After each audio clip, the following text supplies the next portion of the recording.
بسم اللہ الرحمن الرحیم۔ السلام علیکم ورحمۃ اللہ وبرکاتہ۔ ہارون رشید عرض کر رہا ہوں۔ یہ تو شام کے وقت یہ ریکارڈ کرا رہا ہوں، کل دوپہر تک کوئی ڈیولپمنٹ بھی ہو سکتی ہے، کچھ مزید خبریں آ سکتی ہیں، لیکن یہ کہ دوپہر میں وقت ہوتا نہیں، یہ کل دوپہر کو آپ سنیں گے، یعنی جس وقت آپ سنیں گے اس سے کوئی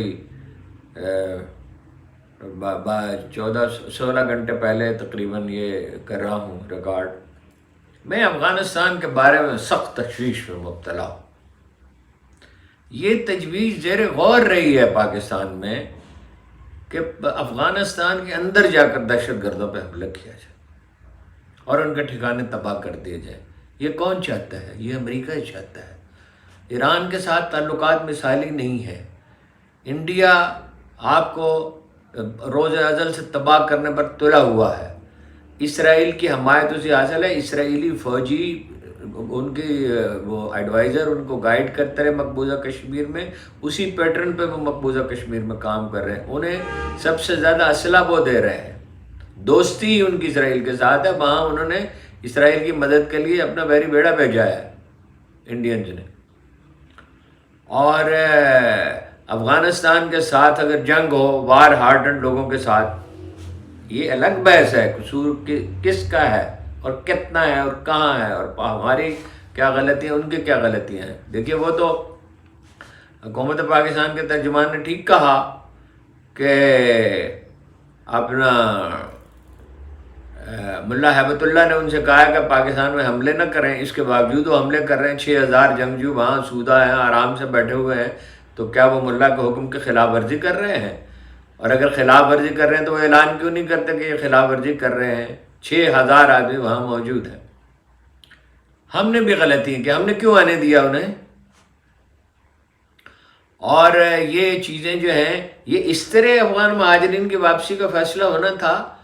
مہاجر ہمیشہ کسی ملک کے لیے خسارے کا باعث نہیں ہوتے۔ وہ اٹلی والے انوائٹ کر رہے ہیں، جاپانی انوائٹ کرتے رہے، تو ترکوں کو منگوایا اپنا جرمنی نے۔ امریکہ میں مائیگریشن ہوتی رہتی ہے، لوگ بہت سے ملکوں کو ورکروں کی ضرورت ہوتی ہے، اور پاکستان تو ہے ہی مہاجروں کا ملک۔ یہاں کون ہے بر صغیر کی قدیم نسلوں میں سے کون ہے؟ کول اور دراوڑ ہیں جو ہمارے ہاں، جنہیں مسلمانوں نے درخور اعتنا نہیں سمجھا اور ہندوؤں نے بھی تو انہیں قبول ہی نہیں کیا، تو اس میں سے بہت سے کرسچن ہی ہو گئے۔ تو اور اگر بھیجنا تھا واپس، یہ سوچ سمجھ کے فیصلہ کیا جاتا تو اس کی ایک منصوبہ بندی ہونی چاہیے تھی، اعتماد میں لیا جانا چاہیے تھا۔ ڈیورنٹ لائن کا جھگڑا اپنی جگہ پہ چلا آتا ہے۔ آپ نے یہ بھول گئے کہ یہاں سے بمباری ہوتی تھی افغانستان پہ۔ یہ ٹھیک ہے کہ پاکستانی عوام اس کے خلاف تھے، شدید خلاف تھے۔ ایک آدمی نے فیصلہ کیا تھا، جس سے پتہ چلتا ہے امریت کتنی خطرناک ہے۔ لیکن اس طرح یہ فیصلہ کر لینا اچانک، اور اس طرح، اور پولیس سے پیسے بنا رہی ہے، جگہ جگہ پہ پولیس والے بالکل غیر متعلق لوگوں کو، ہمارے پشتون بھائیوں کو پکڑ لیتے ہیں۔ اب ایک پشتون میں اور افغانی میں کیا فرق نظر آتا ہے؟ بظاہر تو نہیں نظر آتا، نہ لباس کا نہ زبان کا۔ زبان میں کچھ فرق تو ہے، لہجے کا فرق ہے، جیسے ہمارے خانے وال سے ایک فرق شروع ہو جاتا ہے اور رحیمیہ تک پہنچتے ایک دوسرا ہو جاتا ہے۔ میاں والی میں الگ ہے، پنجابی کے کتنے لہجے ہیں، پوٹواری کے کتنے لہجے ہیں، گوجری کے کتنے لہجے ہیں، پنجابی کے کتنے لہجے۔ خود لاہور شہر میں 8 طرح کی 10 طرح کی زبان بولی جاتی ہے، لیکن یہ کہ ان کو پکڑ لیتے ہیں۔ یہ تو بہت پلاننگ سے، کہ اس کے لیے تو دراصل یہ 6 مہینے پلاننگ ہونی چاہیے تھی، اور پھر جو لوگ جن کو واپس بھیجنے کا فیصلہ ہو جاتا مشورے کے ذریعے، کیا کہا اللہ نے، امرہم شورا بینہم، ان کو واپس بھیجا جاتا۔ بہت خطرناک خبر یہ ہے کہ واخان کے راستے چین نے افغانستان کا جو بارڈر ملتا ہے وہاں سے واخان کے راستے، ایران بالکل قریب ہے، اور وہ جو بندرگاہ ہے ایران کی، وہاں تک پہنچنے کا فیصلہ کیا۔ وہاں سے یورپ، ویسے تو چین کے پاس اور بھی راستے ہیں۔ تو اس کا سی پیک کا کیا بنے گا؟ وہ تو پہلے ایران میں $400 بلین کی انویسٹمنٹ کا اعلان کر چکے ہیں، اور ہم نے تو سی پیک کے معاملے میں پے در پے غلطیاں کی ہیں۔ خان صاحب نے اسے سلو کر دیا کہ جائزہ لیا جائے، اور جناب نواز شریف صاحب کے دور میں مطلب یہ کک بیکس لیے جاتے رہے، زرداری صاحب کے دور میں کک بیکس لیے جاتے رہے، کوئلے کے اپنے کو لگائے بجائے تھر میں لگانے کے، سائی وال میں لگائے بجائے بندرگاہ پہ لگانے کے، اور ایسے اس کوئلے پہ اس انحصار کیا جو اب جنوبی افریقہ تک سے آتا ہے۔ تو اگر واخاں کا راستہ انہیں ملے گا، یہ پہلے بھی وہ سوچتے رہے جس وقت بہت بدامنی تھی مشرف کے زمانے میں، اور پھر بعد میں بھی جب بموں کے دھماکے ہو رہے تھے تو پہلے بھی انہوں نے سوچا تھا۔ یہ خبر میں نے آپ کو دی تھی، اگر آپ کو یاد ہو، جو لوگ ریگولرلی اس زمانے میں کالم میں لکھتے تھے اگر کچھ پڑھتے تھے۔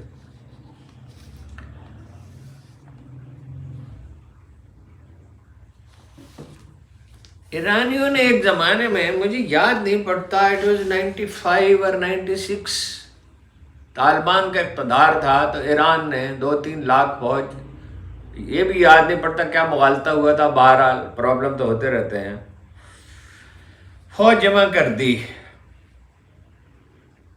افغانستان کی سرحد پہ۔ اس وقت میرا کچھ رابطہ تھا وہاں پہ کندھار میں، تو ایک افغان کمانڈر سے بالواسطہ طور پہ رابطہ کیا کسی پاکستانی کے ذریعے کہ بھائی وہ ایرانیوں نے فوج جمع کر دی ہے۔ تو ایک کمانڈر نے تو یہ کہا، افغانی بڑی دلچسپ بات ہے، فصیح بہت ہیں، پشتو زبان کا جو سرمایہ ہے فصاحت کا وہ بڑا غیر معمولی ہے، ہم ان زبانوں کے بارے میں جانتے نہیں ہیں زیادہ۔ اسی طرح سندھی زبان بڑی فصیح و بلیغ ہے، سرائکی بھی بڑی فصیح و بلیغ۔ تو اس نے کہا کہ ننگے کو دریا سے کیا ڈر ہے، اگر ایک ننگے آدمی کو دریا میں پھینک دیا جائے تو اس کا نقصان کیا ہوگا۔ ایک دوسرے کمانڈر سے پوچھا، اس نے کہا آئیں گے تو کوئی دے کے ہی جائیں گے نا ایرانی، ہمارے پاس کیا رکھا ہے جو وہ لے جائیں گے، یہاں اسٹے تو نہیں کر سکتے وہ۔ کسی زمانے میں افغانستان ایرانی حکومت کا حصہ رہا ہے، عرب حکومت کا حصہ رہا ہے، مغلوں کی حکومت کا حصہ رہا ہے۔ 250 سال سے اب وہ ایک آزاد ملک ہے اور وہ بڑی اپنی آزادی کے بارے میں سینسیٹیو ہیں۔ تو ایران تو کوئی دے کے گیا تھا یا نہیں دے کے گیا تھا، وہ تو دے کے گئے تھے نا، امریکی تو دے کے گئے تھے نا۔ اب فلسطین رہ گیا میرے بھائی، بات بہت لمبی ہو جائے گی، تو میں چلیے مختصر بات کرتا ہوں۔ اسکاٹ ریٹر نے کہا، اسکاٹ ریٹر سے پہلے جس کو میں سب سے اچھا ایکسپرٹ سمجھتا ہوں کیونکہ وہ اسرائیل میں رہے بھی ہیں، CIA سے ان کا تعلق بھی رہا ہے، اب وہ ایک تجزیہ کار، ایک نکتہ سمجھنے کا ہے، ہم مایوسی کے مارے لوگ اس پہ غور ہی نہیں کر رہے، رو رہے ہیں، خود رحمی میں مبتلا ہیں۔ ترکی بدل گیا ہے، پورا مشرق وسطیٰ بھی بدل گیا ہے، لیکن ترکی بالکل بدل گیا ہے، روس بدل گیا ہے، چین بدل گیا ہے۔ یہ 1991 نہیں ہے جب عراق پہ چڑھ دوڑا تھا، یہ 2001 بھی نہیں ہے جب افغانستان پہ چڑھ دوڑا تھا۔ یہ عطا ترک کا ترکی نہیں ہے۔ ترکوں میں جو دنیا کے بہترین جنگجو ہیں، یہ مغرب کے مبصرین کہہ رہے ہیں، شاندار اسلحہ انہوں نے بنایا ہے، روس سے خریدا بھی ہے، اور فوج اردوان کی وفادار ہے۔ یہ ایک بدلا ہوا ترکی ہے، اس میں ترک نیشنلزم اپنے عروج پہ آ رہا ہے، عثمانی خلافت کی بحالی کا جذبہ پیدا ہو چکا ہے۔ یہ مسلمان لوگ ہیں، پے در پے اردوان نے فتوحات حاصل کی ہیں، اور وہ الگ تھلگ نہیں رہ سکتا۔ جیسے میں نے پہلے بھی کہا کہ اگر ترکوں نے کوئی اقدام کیا تو ایٹمی تحفظ انہیں پاکستان فراہم کرے گا، اس میں رتی برابر شبہ نہیں ہونا چاہیے۔ 8 لاکھ تو لوگ وہ نکلے جس کا میں نے ذکر کیا تھا، اور ساری دنیا میں نکل رہے ہیں، لندن میں نکلے 8 لاکھ، مصر میں، اردن میں، عراق میں، شام میں فلسطینیوں کے لیے اتنی شدید ہمدردی ہے کہ امریکہ الٹا لٹک جائے ان کی حکومتوں کو آمادہ اب نہیں کر سکتا کہ وہ اسرائیل کی کوئی مدد کرے، خفیہ طور پہ کریں تو کریں، حکومتوں کے تختے الٹ سکتے ہیں۔ اور پاکستان لوگوں کا خیال ہے نا لا تعلق رہے گا، ہم بھی یہی ہیں، آپ بھی یہی ہیں، دعویٰ تو نہیں کرنا چاہیے، لیکن آدمی کو جب اپنے اندازے پہ، تجزیے پہ یقین ہو تو اسے بات کھل کے کرنی چاہیے۔ پاکستان کیسے لا تعلق رہے گا، ایران کیسے لا تعلق رہے گا، حزب اللہ کیسے لا تعلق رہے گا، یہ ایک پورا سمندر ہے، 2.25 ارب مسلمان ہیں، اور ایک مبصر نے تو یہاں تک کہا کہ آپ کس حماقت میں مبتلا ہیں، پاکستان میں کسی کا سر پھر گیا تو 12 منٹ لگیں گے اسرائیل کو ختم ہونے میں، اور ماضی کی تاریخ موجود ہے کہ پاکستانی کا ایک طیارہ نہیں گرا سکے تھے وہ 67 میں اور 73 میں، اور 7 طیارے ان کے گرا دیے تھے، اور اسرائیلی روتے تھے، اور کوئی پاکستانی ملتا تھا امریکہ میں یورپ میں تو کہتے تھے ہماری آپ کے ساتھ کیا دشمنی ہے۔ ایک درویش نے کہا تھا ایک ملک شیطان نے بنا اور ایک رحمان نے بنا، اسرائیل بنا اور پاکستان بنا، اور پاکستان کی منور تقدیر کا حصہ ہے کہ وہ اسرائیل کی زوال کا سبب بنے گا، اور رسول اللہ صلی اللہ علیہ وسلم کا فرمان مت بھولیے، منکرین حدیث کو چھوڑیے، حدیث کے بغیر قرآن کریم کو سمجھا نہیں جا سکتا، سیرت کو سمجھا نہیں جا سکتا۔ اللہ کے رسول نے تو آخری وقت میں کہا قرآن اور سنت، ہے جی، اور بعض روایات کے مطابق اہل بیت کا کہا، ان کو تمہارے درمیان چھوڑے جاتا ہوں، عظیم مفکر، عظیم فقی، عظیم صوفیہ انہی میں پیدا ہوئے ہیں۔ تو اسرائیل کوئی کسی فتح کی طرف گامزن ہے نہیں، ہلاکتیں ہو رہی ہیں۔ میں پھر دہراتا ہوں، شیب ابی طالب میں کیا ہوا تھا، طائف میں کیا ہوا تھا، احد میں کیا ہوا تھا، بغیر قربانیاں دیے، بغیر تکلیفیں اٹھائے، دل تو اس پہ دکھنا چاہیے۔ اگر کسی کا دل دکھتا ہے، مایوس ہونے کا کیا مطلب ہے؟ یا ایھا الانسان ما غرک بربک الکریم، اے انسان تجھے کس نے اپنے مہربان رب کے بارے میں دھوکے میں ڈال رکھا ہے؟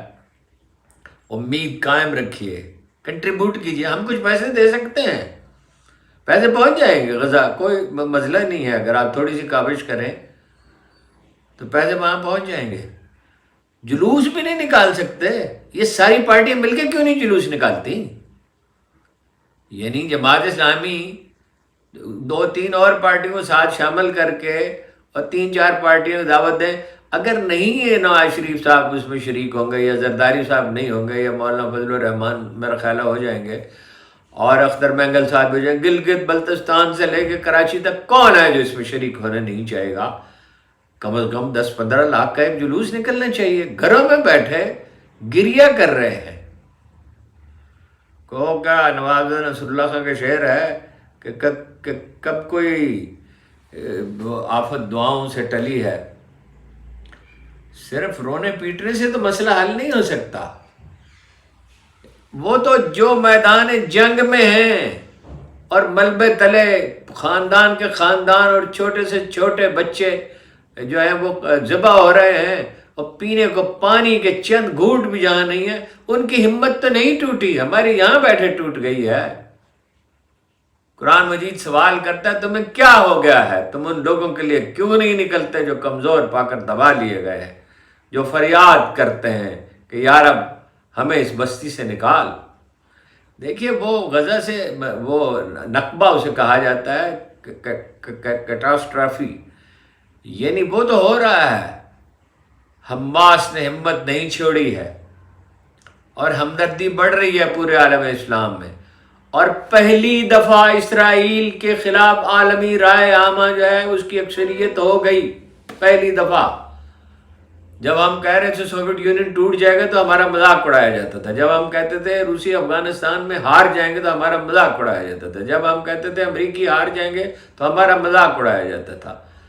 ہم اپنی طرف سے نہیں کہتے تھے، ہم اہل علم سے پوچھتے تھے، قرآن کریم سے پوچھتے تھے، احادیث رسول پہ غور کرتے تھے، اور سوچ سمجھ کر اس کا تجزیہ کرتے تھے، کوئی خوش فہمیاں نہیں پھیلا رہے تھے۔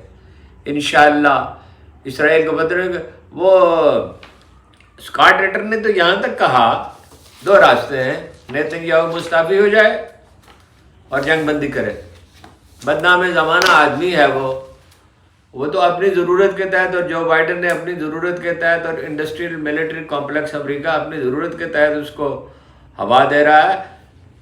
امریکی مبصرین کہہ رہے ہیں دنیا اس پہ اقتدار کا خواب چھوڑ دو، یہ 91 نہیں ہے جب ایک سپر پاور رہ گئی تھی۔ اور آخری بات وہی جو ہمیشہ عرض کرتا ہوں، اللہ کی کتاب میں لکھا ہے، اس پروردگار نے جو حی و قیوم ہے، جس کی مرضی کے بغیر ایک پتہ بھی نہیں ہلتا، یہ فرمایا ہم کسی قوم کو اس وقت پکڑتے ہیں جسے اپنی معیشت پہ ناز ہو جاتا ہے، اسرائیل کو بھی بہت ناز ہو گیا، امریکہ بھی بہت۔ ایک نقطہ یہ ہے کہ ایک چھوٹی ریاست اگر ڈکٹیٹ کرنے لگے ایک بڑی ریاست کو تو تباہی آتی ہے، اسے کھینچ کر لے گیا امریکہ اسرائیل کو۔ تباہی انشاءاللہ اسرائیل کا مقدر ہے، مسلمانوں کا نہیں ہے۔ آپ کا بہت بہت شکریہ۔